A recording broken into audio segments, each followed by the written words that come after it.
বাংলাদেশ জাতীয়তাবাদী দলের চেয়ারপারসন দেশনেত্রী বেগম খালেদা জিয়া ওনাকে সাথে সৌজন্য সাক্ষাতের জন্য সৌদি আরব অর্থাৎ কিংডম অফ সৌদি আরবিয়ার যে অ্যাম্বাসেডার জনাব ইসা ইউসুফ দুহাইলিয়া উনি আজকে এসেছিলেন। উনি ম্যাডামের সাথে ওনার স্বাস্থ্যের খোঁজ খবর নিয়েছেন, এমনি শুভেচ্ছা বিনিময় করেছেন এবং সৌদি কিং এবং ক্রাউন প্রিন্স অর্থাৎ প্রাইম মিনিস্টার ওনাদের পক্ষ থেকে ওনাকে উনি শুভেচ্ছা জানিয়েছেন।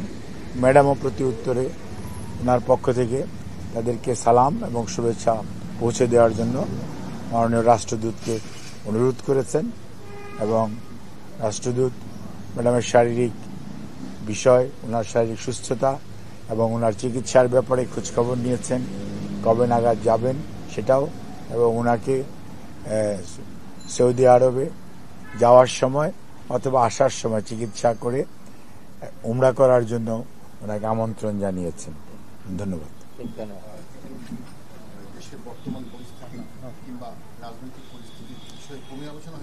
এগুলি এখানে ওনার সাথে সৌজন্য সাক্ষাতের জন্য ওনারা এসেছিলেন এবং উনি এসেছিলেন এবং ওনার যে অবস্থা আপনার 21 তারিখেও দেখেছেন। ম্যাডাম অ্যাকচুয়ালি দেশের সার্বিক পরিস্থিতির উপর উনি এই মুহূর্তে কোনো কমেন্ট করেন নাই।